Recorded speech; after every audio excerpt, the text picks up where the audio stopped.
This is the Specialist Business Coach Podcast, focusing in on new knowledge, tips, and techniques from some of the most respected coaches around. Your host is David Lilley. There's an old saying that laughter is like medicine, and few of us would probably question the power and benefits that the presence of fun and laughter can have in our lives. In this interview, I had the opportunity to meet with two specialist business coaches, people that focus on bringing laughter into the lives of their clients to bring about dramatic improvements in mindset, vitality, and the feelings of positivity, optimism, and well-being. Having researched these two ladies prior to the interview, I could sense I was in for some fun. So here is that interview with the delightful pair, Deborah Hodson and Denise Okwonko Tooley. I can tell, even before we go any further, that you ladies are going to make me struggle, aren't you? The minute I opened the door to the office, I was greeted by laughter. So I imagine there's going to be a lot of laughter in this interview. We were greeted with a nice smiley face as well, though, so that is always a nice positive. Thank you. It's infectious. Okay. Now, I've done my research. As you know, I listened to you on another radio station, Elastic FM, friends of mine. I'm actually a director and was involved in founding that community. Fabulous. The idea was conceived in this very room about 6 years ago. Oh. Indeed. How about that then, eh? That is lovely. Yeah. That is very. I was going to be a bit naughty about the conceiving bit, but I shall remember I am. showed some restraint as well, actually. Look at us with filters on. Well done. Now, it's very rare, ladies, and, obviously, I should sound with Debs and Denise. It's very rare to be talking about people who are in the business of laughter. Oh, yes. I think it would be fair to say, at least from my vantage point, that it seems you're in the business of laughter. Is that fair? It most certainly is. And we are so lucky. I mean, what a fantastic job for us, because we like to laugh. We like watching other people laugh. We are influenced by people laughing. We love positive people. So it's an ideal job for us, and we just love what we do, and we love interacting with people. And you know what's unusual, isn't it, is that even though laughter, belly laughs, real proper laughs where you feel things that I wouldn't be able to describe, but I'm sure in this interview you'll be able to describe. Young man. I think when you laugh at the extremities and your belly laughs and you literally need respite from the laughter. You do, but at 3 minutes belly laugh is the equivalent to a 10-minute cardiovascular workout. Wow. It really does give your body a good workout. It's which is so. What I want to draw out, as well as having some fun, in this interview, is the benefits that people can gain by having more laughter in their life. Well, it improves your relationships. So that can work at home. It can work when you're out at work as well. Yeah. It gives you more resilience. So those times that you really do need to pull something out of the bag. Now, before we get into that, I've got two beautiful ladies sat with me. Why, thank you. Bless He's only saying that because it's true. Both with LOL Laugh Out Loud t-shirts, and I've got it would be rude of me not to let our listeners understand a little bit more about your backstory. And what I mean by that is a bit about your life. So I'm going to start with you, Denise. Okay. Tell me about your life and what led you to being involved in Laugh Out Loud. Okay, well, As much as you're happy to share. As I'm happy to share, right. From quite a young age, being the only black child in the school, and we're talking back in the 70s. I know if you see me now, you wouldn't believe it, everybody, but we're talking back in the 70s.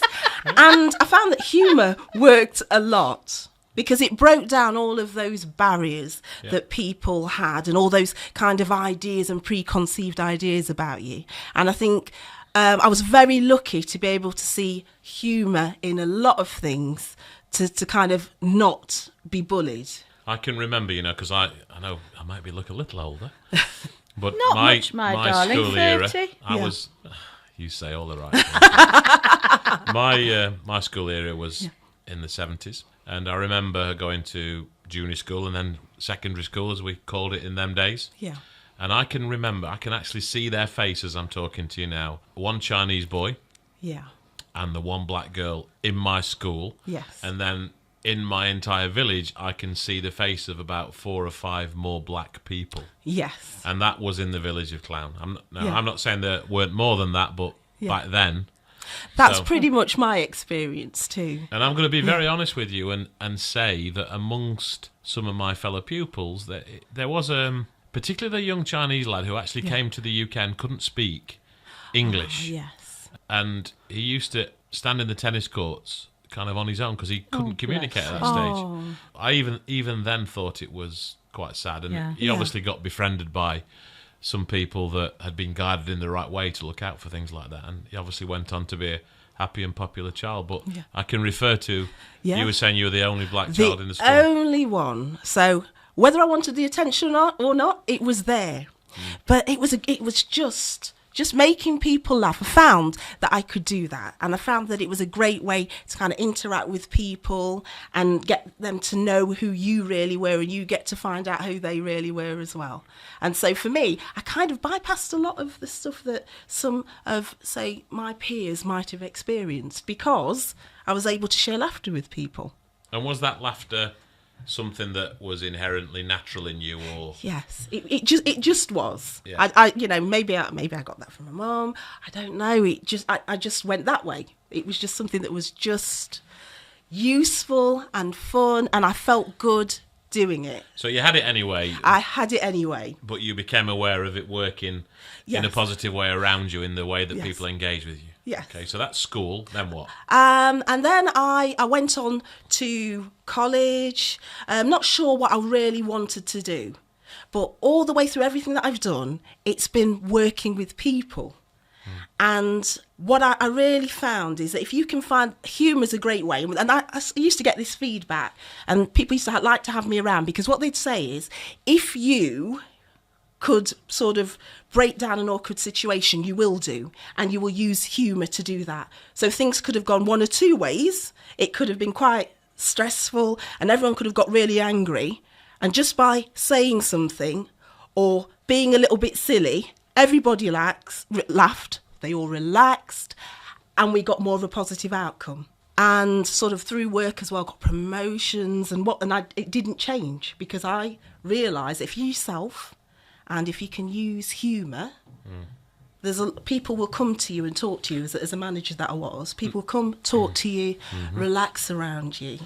And I also did training, and I'm also a qualified counsellor and a clinical hypnotherapist as well. Oh, wow. And it's working with people again. So it's allowing them to meet their full potential. And, I can say that I have used humour in lots of situations where perhaps some people might not have found, the humour. But, I have been able to do that. I can't speak for everyone else, but what I can speak for, what I can say is that all the faces of all the people that I like to be around are flashing through my mind right now. Business and pleasure and leisure. Business, pleasure and leisure. Lovely.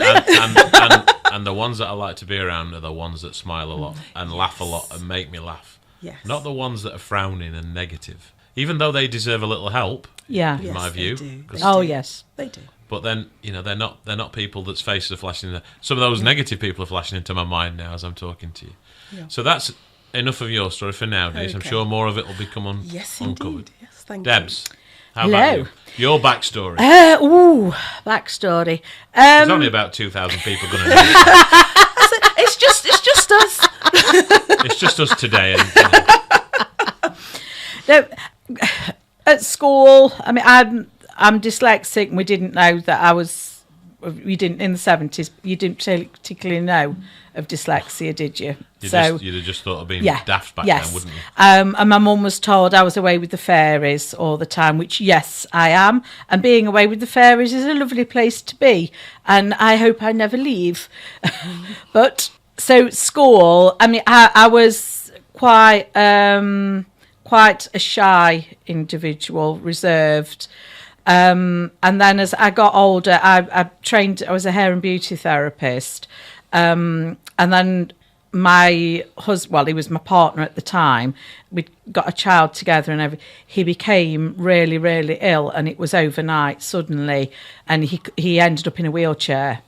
So for a good 17 years, I still am his carer, but with medication, and now our sons are grown up, they can help as well. I then went to college because I wanted to do something for me. And I've always been, I draw people towards me, I'll put it that way. So I went to do counselling, met my absolutely wonderful friend here, which I would like to add, that's another benefit of us working together, that I am working with my best friend, Yes, and it's amazing. And we have a whale of a time meeting amazing people. Anyway, I then went on to do, I'm a psychotherapist, clinical hypnotherapist, soon to be minister as well, a multi-faith minister. Okay. Bit of plug there. let me interlude him for the unsure. Let's say what is a multi-faith minister? A multi-faith minister, because I'm also training to be a multi-faith minister as well, is we're able to give you the experience and the service that you want, based around your spirituality. When you say service, you mean wedding service, Yes, funeral, weddings, funerals, christening. namings. And that's whether you have a belief or not. And we work within your belief system or non-belief system. Yeah, because not believing's a faith as well, Yes, isn't it? Exactly. it is. And to me, it's more around humanity than religion. It's celebrating our sameness. We're not pointing out the difference and making an issue of that, because to me personally, religion is basically there's one God, and he goes or she goes by many, many different names. So yes, sorry, I do digress, my darling. So yes, did the clinical hypnotherapy, but I've always been, I would say, a very positive person, very, very optimistic, which I know I get from my mum.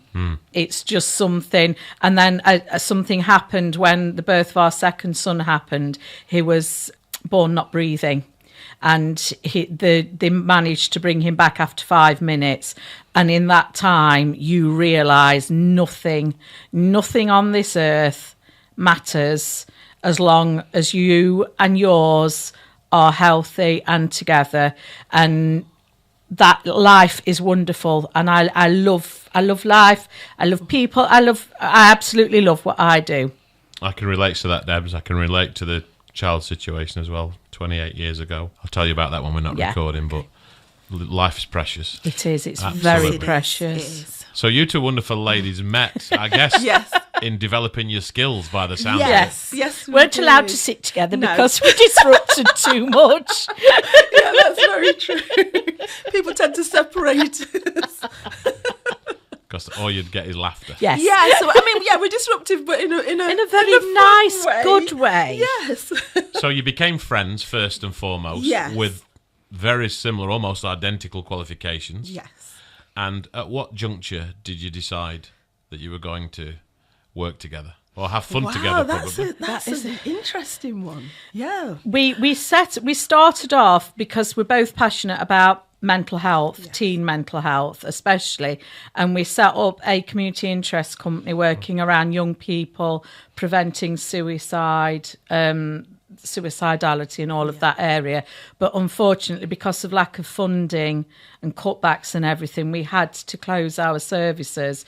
But prior to that, we'd heard about how wonderful laughter is on the body, and on your whole state of being. So and we realise that there's lots of ways and lots of things that help, and laughter is one of them. It definitely is, and it's probably one that's underrated. Let me tell you a little story. Back in 2007, I definitely wasn't at my happiest, let's say.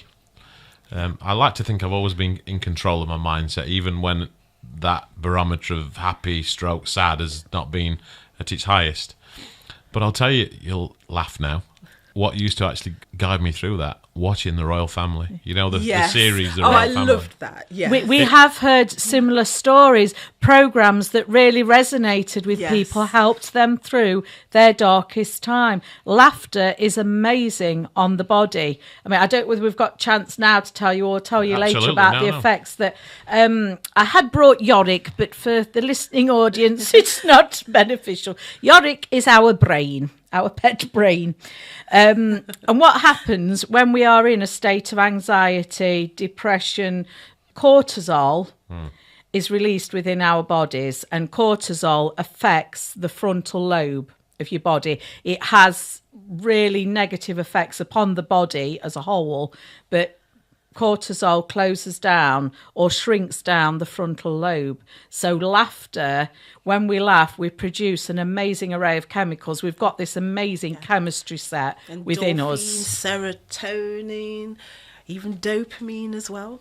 It's amazing. And when it's concocted together, it wages war on cortisol. It really does. Let's just pause on that for a second, because, I mean, anyone that's listening to this now that's had that belly laugh experience that we talked about earlier, and the way that makes you feel, just a wonderful, exhilarating feeling that gives you vitality, and you just enjoy that laughter. People will know it's having an influence on their body. Equally, at the other end of the scale, when something really negative happens, and that's happened to all of us. Yes. You know, we might have had a phone call or got a letter or an email or had some bad news about something particularly bad, and our hearts skipped a beat, and we've almost instantly wanted to go to the toilet. That's what it's done. That news has done something to us, to our mind, which has triggered the release of something that's instantly made us want to go to the toilet. Yes. So anybody listening will know that. But what science is there, Debs, behind? What science is there? Is there any clinical science that shows that laughter does the things that you're referring to now? Yeah, there's lots of studies being done, especially in America, in Harvard University, showing the benefits of laughter upon the body. I think there was Dr. Beck started doing some research around that. As Deb said, it's still ongoing. It is.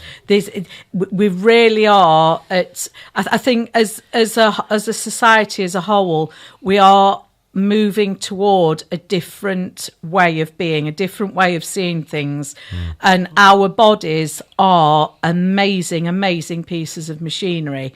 When we were saying about the cortisol, originally cortisol was there to get us out of a horrid situation. It was fight or flight. You had to run. So in order to run, all of your secondary responses are switched off. So saliva production is closed down because you don't need to digest the food in your tummy whilst you're running away, because if you're dead, there's no point digesting it anyway. So this cortisol was there to keep us safe originally. And an interesting fact, well, I find it interesting, cortisol actually turns the blood acidic. So that when we were in a saber-toothed tiger's mouth, it went, blech, ugh, not wanting that. And that is why we feel so rubbish. Is that why people always say that the body is better alkaline than acidic? Yeah. That's where diet comes into play. Yeah. Isn't it? Yes. So when you are having a panic attack and people say breathe into a paper bag, what you're actually doing is regulating the amount of carbon dioxide within your body, because when you're in a state of anxiety, you don't breathe properly, and there's all sorts of things going on. But it turns the blood acidic. So breathing into the paper bag and reusing that air that is within the paper bag puts your blood back to an alkaline level. So therefore the shakes, the jitters, all of that stops. But this is why people are suffering as well. When you're going on about the toilet earlier, speaking about it, that is why so many people have IBS. It's because of this cortisol that is travelling around our body. And it's not being released. And it's not. So all of these amazing chemicals together, and when they are together, it is stronger than opium. Yes. That is why you feel so euphoric, so amazing, so good, and they are all natural, and it is within all of us. And Denise said it really well the other day. If you're poorly, if you've got the flu, a cold, you take a Lemsip.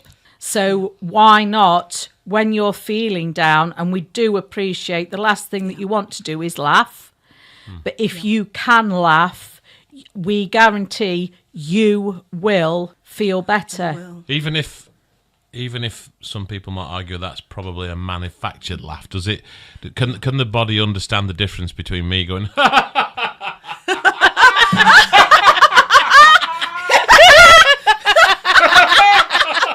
you're going to have to come to one of our classes. Joking apart, you are right. The body can't tell the difference. But interestingly, I started off forcing that, Yeah. but then wanted to carry on. Yeah. Just see how, and this is how it works. So we did a workshop for a company recently, and we were saying that one of the things about cortisol is it actually reduces your decision making as well. So a lot of people at work feeling really, really stressed out, and for some reason they're doing, it's like, the hamster on a wheel. So they're working really, really hard, but they're not actually doing anything other than just keeping on that wheel. So all these decisions and everything, staying late, cortisol building up, without the release, is actually stopping their decision making, stopping their logic.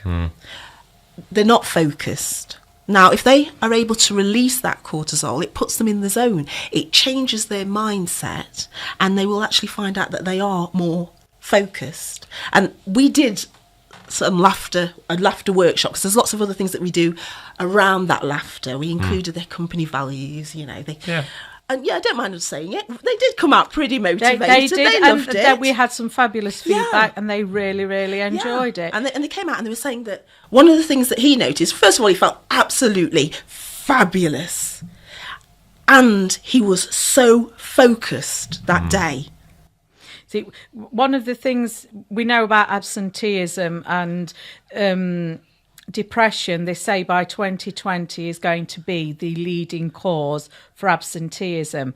But there's also something called presenteeism, and that is what Denise was saying. You're present at work, but by goodness me, you aren't present. You aren't in that zone, in that space.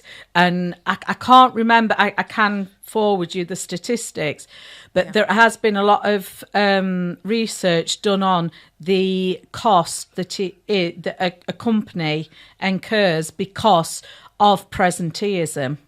And that is, it's an amazing thing. And like we said, we don't just do the laughter yoga because of all of the different avenues of training that we've got. We can pull bits from each bit that we know works, that we've got evidence base that it works because it's worked for our clients in the past. We can put it all together. And you triggered some things in my mind when you were talking about the last course you ran, and people that get overwhelmed and their decision making becomes flawed. It's a little bit like time management, isn't it? Often people get so knee deep in doing the work, they don't realise actually stepping back, getting a pad and paper, going into a different environment, and actually thinking, right, how could I manage these tasks better? That's exactly it. I call it the eggs and rice scenario, so I don't know if you've ever seen that. No. This is amazing. You should try this. I've got to give credit to this to a guy called Andy Middleton from a training company down in Wales called Twir Your Felin, years ago when I worked for American Express. Twirl you what's it? Twir Your Felin. But I never forgot this to this day. So they had a huge empty and clean pickled onion jar, the type you'd see at a fish and chip shop. Yes. Empty and cleaned out. And you'd have a bag of rice and some hard-boiled eggs, or what looked like hard-boiled eggs. And the idea is, if you put the rice in, i.e. the tiny, minute tasks, and then try to get the eggs in, it won't all fit. Yeah, you're going to struggle with that. If, however, you do the big tasks, put the eggs in first, the small tasks fit all around it. And that was one element. And actually, it works. Yeah. So, you're obviously deliberately given the right amount of ingredients. And if you try and put the rice in first, guess what? Go. You can't get the eggs in, and the lid won't go on. But And if you do it the other way around, the little tasks go in and the big tasks go in and the little tasks fit in It's around. around it. And an extra benefit there, add a little oil, egg fried rice. Lovely. Where did you get that one from, Denise? Oh, she's full of them. So, you use the term, if we can stop laughing for long. I'm sorry. You use the term laugh out loud yoga, or what did you say? What was the term you used? Laugh out loud, laughter yoga. Laughter yoga. Yeah. Which I guess you ought to think about trademarking, didn't you? Is someone else already done that, or is that possible for you to do that? I've drawn silence. I know. Oh, I would take note of that because I think that is the first Well done. time. Yeah. Well, I'm a marketeer by profession. I see. Yes. So Yes. you should have a little look at how you can protect that name, Right. that yes. term, laughter yoga. You see, And Yeah. One of the things that we have found in the past, people get confused around the term laughter yoga and expect that there's going to be some yoga moves within it. We do yogic breathing and teach you to breathe properly from your tummy and not shallow breathing from your chest, because that heightens your state of anxiety as well. We've got lots of natural ways of enhancing positivity. But the term laughter yoga is a very memorable term, and I think we'll talk offline. Yes. But it's very, very, because you use it already. Yeah. So it's very much worth thinking about how you can protect that for your own future benefit. Thank you. Yeah. If not, I'll send the boys round. Send the boys round. So let's think about those people now. We all have them in our lives that are just naturally of a less laughter-orientated disposition. Yes. Yeah. Embrace them, because they're the challenges. What can we do with those people, if anything, to get them laughing? What I would say is continue to be you and allow them to be them. Yeah. Because, as we were saying, there are times when people are going to struggle to change their state. And if you continue to do what you do, some of that, they will get the benefit of that in some way. So it might not be that you get those immediate big changes, but they will have taken something away from it. Any act of kindness, anything that you do for someone, even no matter how small it is, they'll have taken something from it. Like ripples in a pond. Yeah. Isn't it a magical thing that, even though some people are resistant to this, what I'm about to say to you, is if you smile at a stranger and you hold that smile and look in their eyes for long enough, it's very hard for them not to smile back. Yeah. Have you ever noticed that? Oh, yeah. Yes, Yes. There are some that can do it. There are some people that can not smile back. But in my experience, I would say 9 out of 10 will eventually have to succumb and smile back. Or tickle them. Might not. Let's not do that. You might litigation. So we're doing this interview, ladies, for two things, for the Unique Network and something called Specialist Business Coach, because that's kind of what you are. You're coaches, and it'll go out through both of these channels, both of which I own. Thank you. And so how can people who are listening to this, what type of services do you offer? Individuals, businesses? Yes. Individuals, businesses. We go into schools. We deliver Laughter clubs. Excuse me. She was going to sneeze. She's not telling you off. You actually interrupt each other so nicely. For the benefit of the listeners there, Debs was just about to sneeze. That's why she said excuse me. She wasn't saying excuse me to Denise, who you might think had rudely interrupted her. I'll just Sorry, share Debs, carry this on. with you. I don't know if you've heard this story. We were at Denise's mum's house, sadly clearing it out because her mum had passed on. And we'd been there about 3 hours, hadn't we? Yes. And we kept hearing this torrential rain. And I kept saying, oh, it's really, really coming down. Anyway, gets to the top of the stairs to then realise water was like coming up the halfway third and fourth step. And we were actually flooding her mother's house. Yes. So we did nothing else but laugh. We laughed so much. And actually, by laughing, because we could have got into a panic, could have got angry, could have done a lot of things, we laughed. And the whole experience was a lot better for it. We thought a lot more logically. We patched the water tank with a packet of Pampers. Well, before we finish up, I do want to come on to. Oh yes, sorry. I do want to come on to the more serious times when we're going to try and prescribe laughter when it might not seem like the obvious thing. But I don't want to lose the opportunity to explain how. Yes. So let's work through a scenario. This would be good. Okay. Imagine I'm a business, which I am, Yes. and imagine I had, let's say, 25 staff, Yes. and I was aware enough to know that I'd got a morale problem in my office. That's the scenario I'm presenting you So with now. would definitely contact us. So one of the first things that we're going to do is going to meet up with you, because we need to know exactly what that morale problem is. Let's get a feel of what's going on in your business.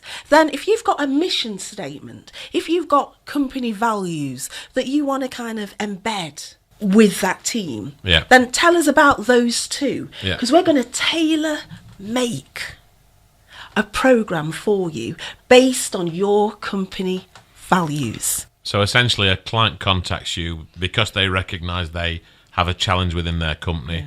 And that might be a morale challenge. Yes. Well, we morale. I mean, staff engagement. Yeah. We also a reward. Yes. Okay. As a reward system, but we've also found as well. It's really good for narrowing down the choice of interviewees. Candidates for jobs. Yes. Yeah, candidates for jobs. Yeah. Because if people have put on their CV, I'm outgoing, I'm a team player, I'm this, you come to a session of laughter yoga and you will see who people really are, whether they are shy and retiring or whether they're up delivering the class. And that's almost Are the you the equivalent. team player you say you are? Yeah, that's the equivalent of what some people would call assessment days. Yes. Where you have a team of candidates in a room and they're given various tasks to perform, and the employer watches and decides who interacts best and who's got the best interpersonal skills, who's most patient, who's impatient,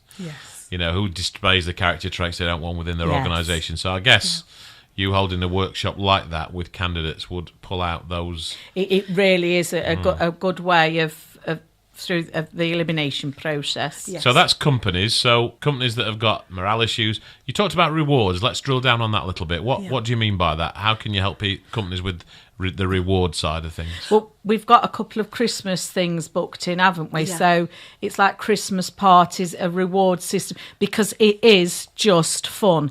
One of the things that we like is, the things that lots of people have fed back to us is that you engage with your inner child. You're playful again. You're enjoying. Because we sing, we clap, because singing and clapping in a certain way releases endorphins within the body as well. It makes you feel good. So it really is a feel good 2 hours. So the reward is that they get you two ladies. Oh, yes. And what a reward it is. What a reward that is. Yes. And if you're lucky, you get a signed photo. If you want to thank your employees for all the hard work that they've done and all the commitment, there's a great way of doing that. And that's everyone laughing together. And what's really great about laughter yoga is that you don't have to think, well, this person finds that funny, but they don't find this funny.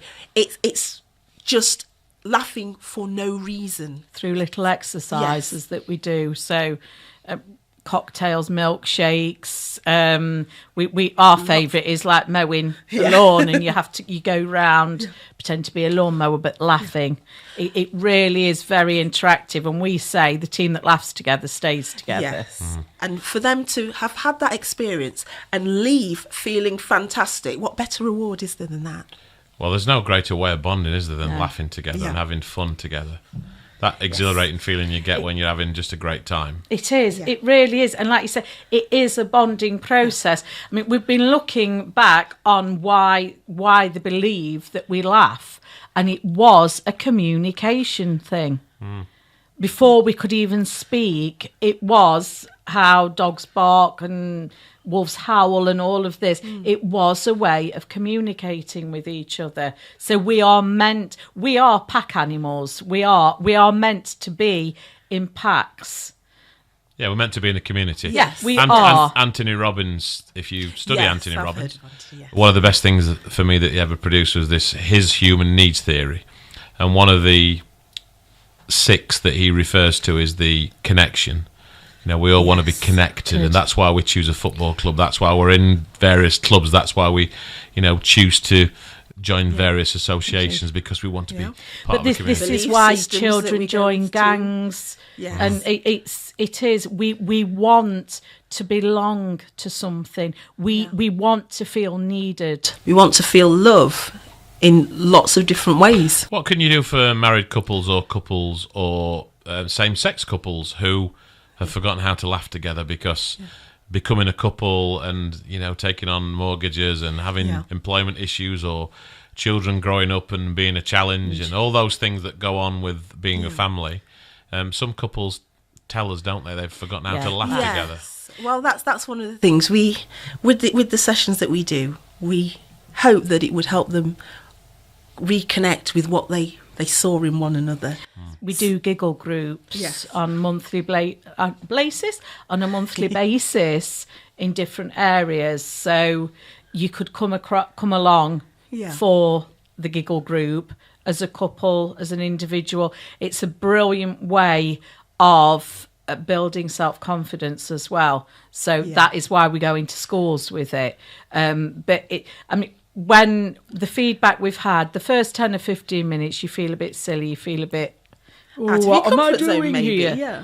But then after that, you just go with it and you have a whale of a time. Stepping outside the comfort zone is a good thing. Oh, Yes. that's Yes, where it we is. learn. Now, I've got to ask you, because obviously you both got really useful qualifications as individuals. Yes. In what scenarios do you split off and have your own clients, or do you do everything together? Well, we individually as counsellors Yeah. and clinical hypnotherapists. So you've got some of your own clients. You each have Yes. got your own Yeah, clients. yeah. I work in an inclusion centre with young people that I absolutely adore. Well, It I'm is going to the put most you on the amazing spot live place. now, just by listening to you. I'm involved in Elastic FM as well. I know Yes. you've been on Yeah. Elastic FM with the lovely Ken Lamb. And Oh, we had Deborah. a yes, fabulous bless 'em. time. Yes.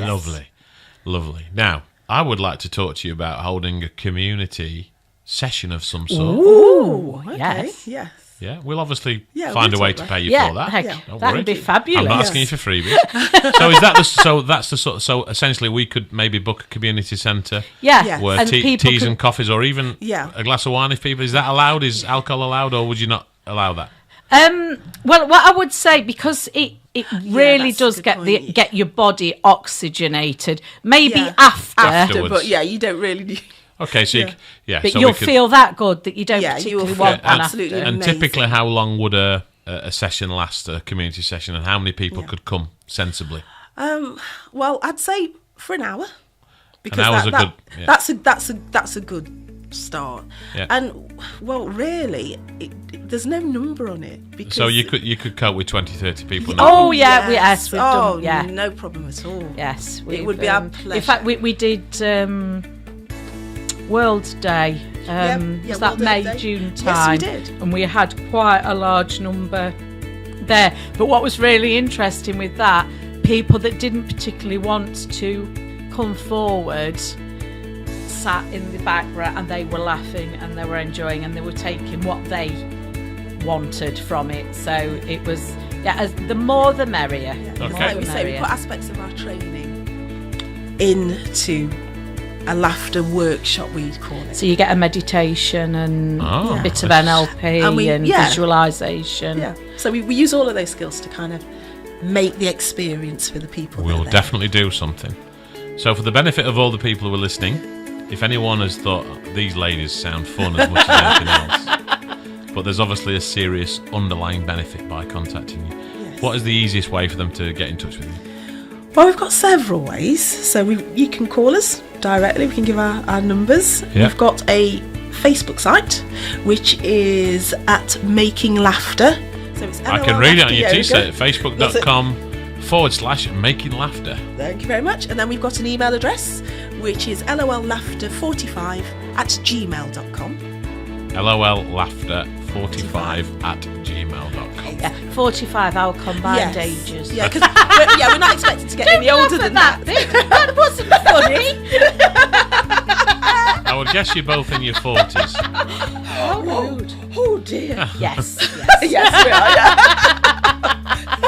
No, I'm only 28. Well, Debs and Denise, it's been a joy. It really has. It has, thank And you. I'm just intrigued because obviously we just talked in theory today, haven't we? Yes. So I'm now keen to see it in action. So when we stop recording, we'll talk about how we can do the Wonderful. community laughter event. Yay!